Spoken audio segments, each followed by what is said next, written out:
A Cambodian Survivor's Odyssey by Vannath. Chapter 8 The Center for Social Development, CSD to be short. In October 1996, after finishing my job at the Asia Foundation, and at the age of 53, I joined a local non-governmental organization called the Center for Social Development, CSD, as Vice President. CSD was founded by Pok Thon in 1995. In 1998, he left CSD to join public office as Secretary of State of the Ministry of Education, Youth and Sport.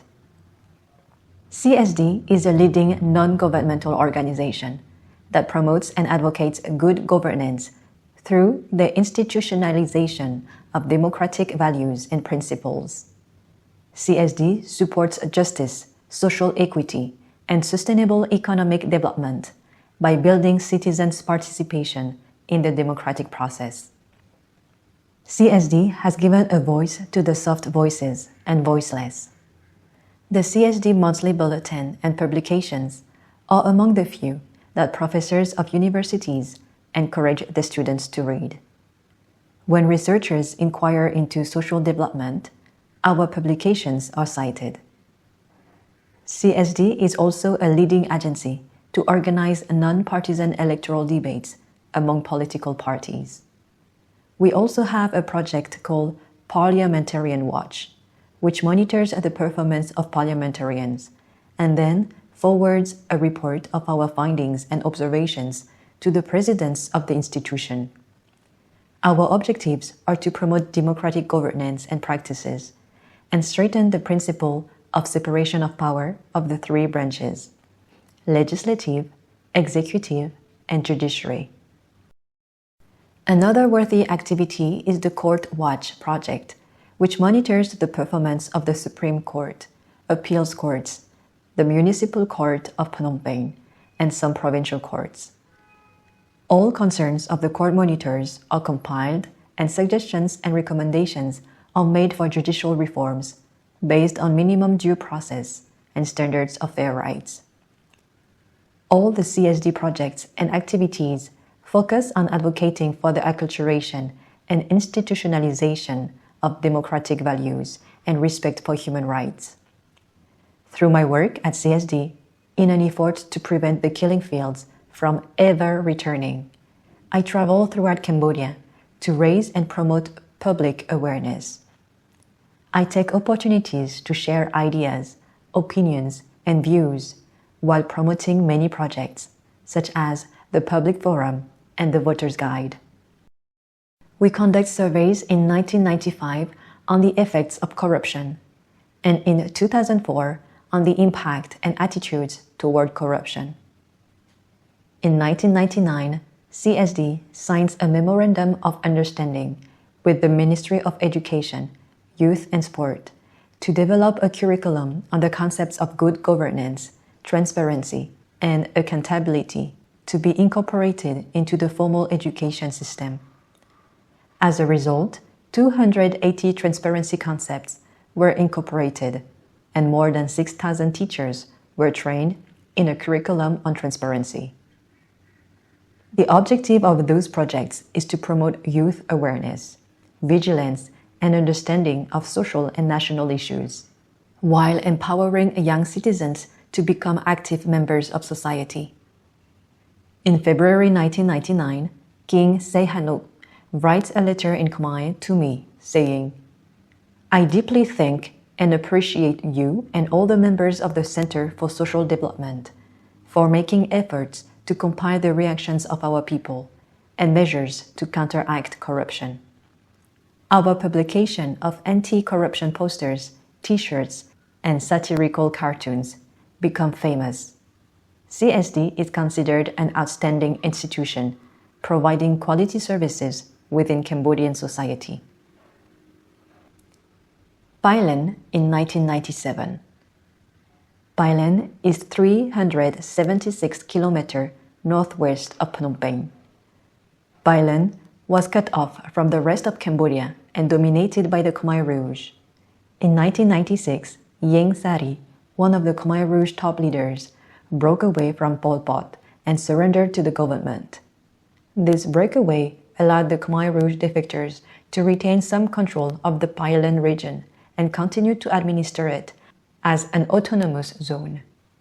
Pailen is rich in precious gems such as rubies and sapphires. I go to visit Pailen in May 1997. The road is bad. It takes 4-hour drive of only 90 kilometers from Battambang. A 4-wheel drive is recommended with a good strong cable to rescue cars that would become stuck in the middle of the rough and muddy road. Such good Samaritan spirit is more than human compassion. The road often needs to be cleared before a car can move forward. The traffic is light with very few cars on the road. Most of the cars are daily taxis, which transport business people, mine clearance teams, inland cruisers, logging, and road construction trucks. The land alongside the road looks very fertile and possibly appropriate for all kinds of plantation, if development kept pace with the mine clearance teams, which displays Cambodian Mine Action Center signs. People have to wait until the Cambodian Mine Action Center cleared areas before they are able to build their shelters. Most of the homes sit alongside mine danger signs and look like temporary shelters rather than well-established village houses. There are 17 checkpoints along the 90 kilometers. People say that the number of checkpoints multiplies each time there is tension between the two political parties. Pek, the United Front for an Independent, Neutral, Peaceful, and Cooperative Cambodia, and the Cambodian People's Party. At some checkpoints, the military are heavily armed. As we approach Pailen, we pass along a new road in the middle of pristine and impressive bamboo mountains, where we can see and hear the songs of the birds and cicadas. I have mixed feelings of being in a very peaceful and calm world, yet I am very aware of dangers that might arise. Suddenly, we see a taxi ahead of us, stop in the middle of the road. Far in front, we see a man make a stop sign. We do not have a clue what is happening. 5 minutes later, we hear loud explosions. The demeanor of the people in the taxi in front assures us there is nothing to fear. And later on, we learn that the noise was from the destruction of explosives by the Cambodian Mine Action Center. Communication and transportation are easier from the Thai border than from Phnom Penh.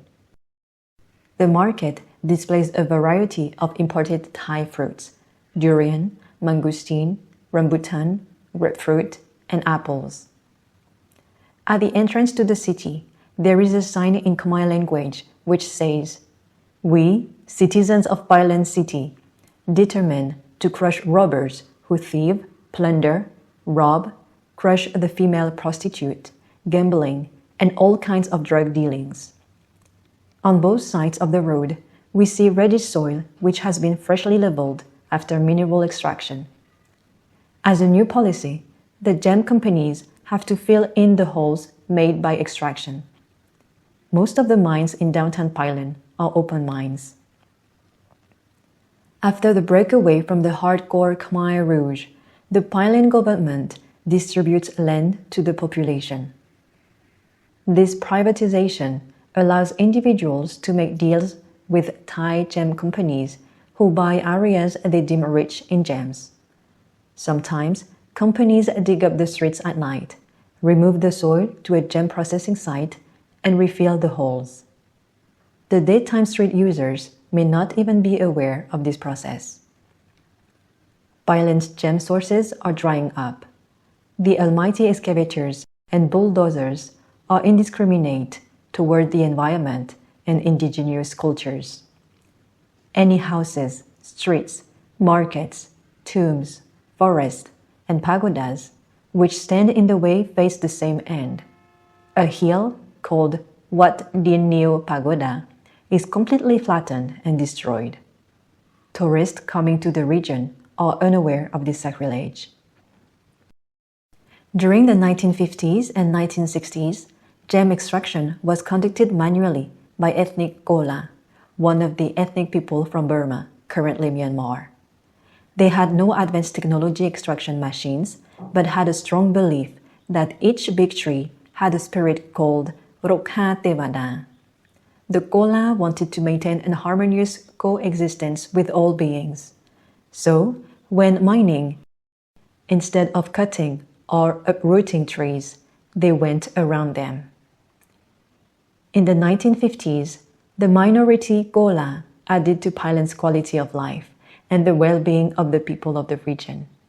There was a folk dance called the Pailan Peacock Dance, depicting the way of life of the Pailan people. It attracted a lot of tourists from the mainstream areas of Cambodia. Gola women dressed up in their traditional costumes with long-sleeved blouses and sarong skirts. They dotted powder on their faces and used colorful umbrellas when they went out. Each house displayed an altar with statues of Buddha and flowers that tourists could see from the road. Many songs in 1950s and 1960s were dedicated to the beauty of Pailan and its people and were sung by the famous singer, Sun Sisamot. Sisamot's melodies create a lot of nostalgia when they are playing now. They attract many Cambodian tourists to visit Pailan, but unfortunately, for me, having been there in the 1950s, I can now see no trace of beautiful ethnic Gola women with colorful umbrellas, of the housing or the peaceful and relaxing way of life. Overcoming fear, standing by principles and beliefs. In the 1990s, only the most elite have cell phones. A fax is a common way to communicate, and a one-page international fax costs $5. Roads are in poor repair or non-existent. Power outages happen daily, and water supply is unpredictable. Despite poor communication and the conditions of the roads and bridges, at CSD, we always do our utmost to meet our stakeholders on time as scheduled, whether far or near, by all means, either by car, plane, and/or boat, rain or sunshine, day or night. People have no idea how difficult the circumstances in which we operate are. The secret to our success is our professionalism, non-partisanship, hard work, determination, and positive and friendly attitude towards all stakeholders. This includes government officials, local authorities, civil society, the military, police, and people from all walks of life, especially the vulnerable and destitute. We always go the extra mile to build trust and confidence with our constituents and feel morally satisfied with the reciprocity they show us. By being candid and trustworthy, we conduct the daily activities of CSD with spirituality. We perform Memorial Day ceremonies in the pagoda, and at New Year, we invite monks into the office to preach the Abhidhamma, the highest Dhamma that teaches about the metaphysics of things, a good balance for any person and organization. Within this harmonious balance, we become more stable and can do even better work. It is also during New Year time that I ask for forgiveness from all of my CSD colleagues for any intentional and/or unintentional unwholesome thoughts, speech, and/or actions toward any one of them. Our CSD colleagues will go to different places together, exploring the natural and lush beauty of Cambodia, which is very blessed by its clement nature. So far, Cambodia has not experienced an earthquake, a tsunami, or extreme climate disasters beyond flooding. Because of their natural blessings and philosophy of life, Cambodian people have a tendency to take life quite easy.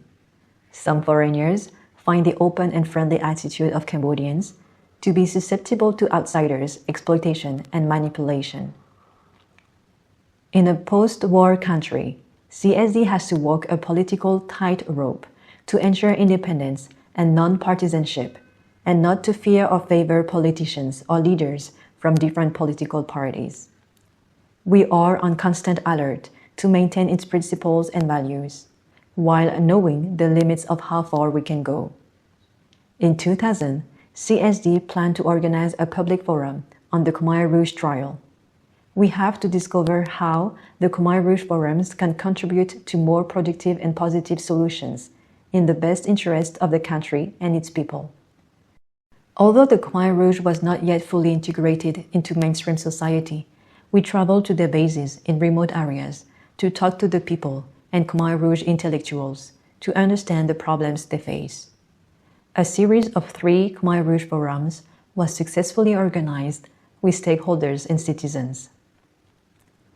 During the ground preparation, I realized that the trial alone is not the issue, nor the answer. What we need is national reconciliation. We invite the Khmer Rouge intellectuals and people who live in the former Khmer Rouge zones to our forums. It is the first ever series of public forums led by a non-governmental organization that involves bringing the Khmer Rouge into a peaceful process. The theme of our forum was the Khmer Rouge and national reconciliation. At the forum, all sides, including the former Khmer Rouge, state the need for truth, justice, healing, and national reconciliation. Yet, it is clear that there are widely different views on what these things might mean in practical terms.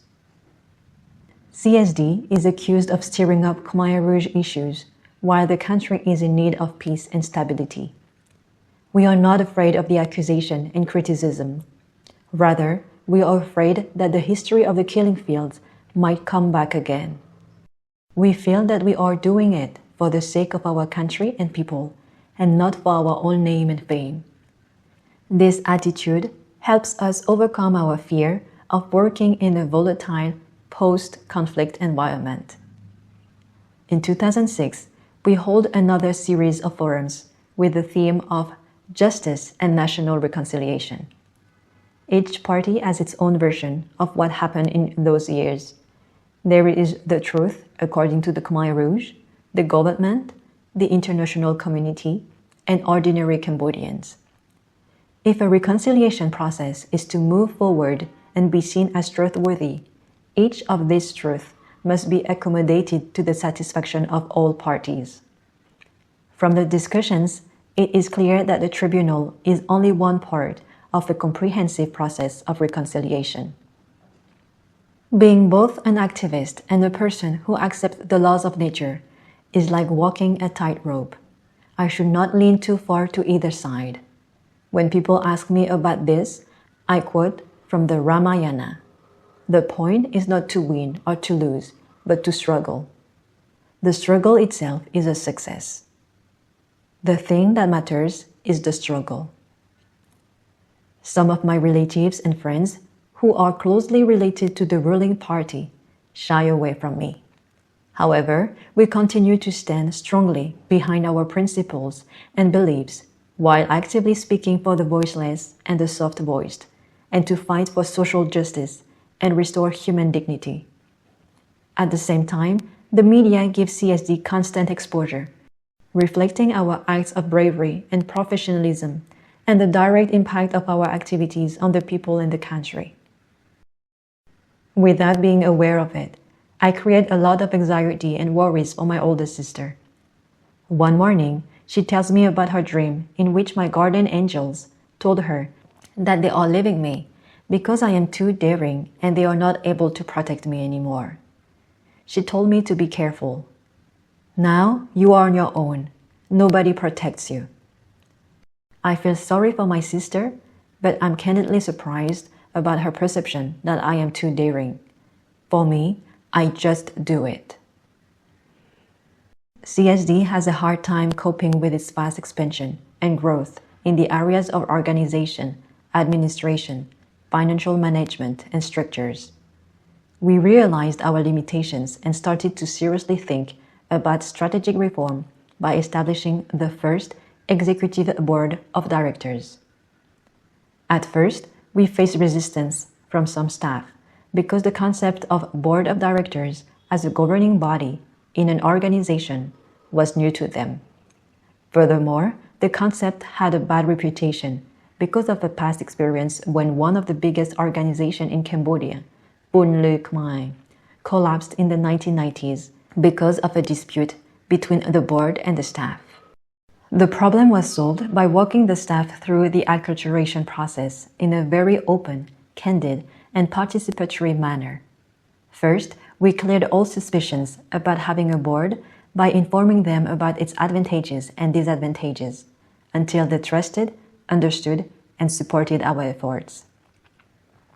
In 2003, CSD faces a crisis when all donors suddenly freeze their funding, leaving CSD without any cash flow for daily expenses.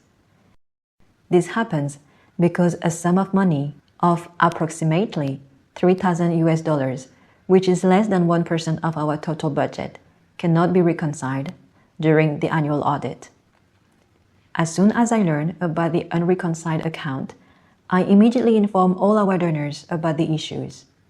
I invite them to a meeting and pledge to do the follow-up and provide adequate corrective actions. Because CSD is an organization that promotes transparency and accountability, the media make a big issue out of it and goes further to mislead the public by suggesting corruption. An external team is hired to conduct a forensic investigation into the cause of the unreconciled data. While waiting to hear from the investigation team, I advance my personal money to CSD to carry out its daily activities and programs without interruption. The people participating in our activities do not realize the difficulties we are facing. The crisis is turned into an opportunity to restructure in order to cope with growth and expansion, to improve and to regain the trust and confidence of the public and our donors. The forensic examination said there is no hint of corruption, and based on its recommendations, we improve our accounting practices. During this organizational crisis and restructuring, I lose about 30 pounds, or 13 kilograms. It is then that I learn to swim, and I also do yoga just to keep myself healthy so that I can continue working. The CSD experience teaches me that we need trust and reciprocity.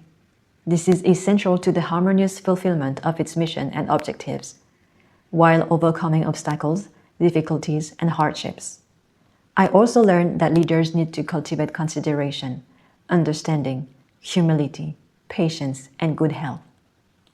In January 2006, to the general surprise of the public, friends, and staff, I announce and submit my resignation letter to the president of CSD's board, requesting the board to look for a replacement. Below is an excerpt from an article in the Cambodia Daily. CSD President Chea Vannath to step down, by Lao Chandara, January 27, 2006. Chea Vannath, President of the Center for Social Development, announced Thursday that she plans to leave the prominent social policy research non-governmental organization at the end of March. Any non-governmental organization needs a change and to get new blood to take over and have new initiatives, said Chea Vannath, 62, adding that she has been president for 10 years. It's time for me to leave. Chea Vannath, a Cambodian American, returned to Cambodia in 1992 and joined CSD after working with UNTAG and the Asia Foundation. Kiet Sokun, chairman of CSD's board of directors, said he will regret her departure, adding that despite Chea Vannath's criticism of government policy, she maintained good relations with the authorities. The way she worked is more efficient to get CSD's messages out to everybody, and her policy is neutral, he said. She can talk with the government and represent civil society.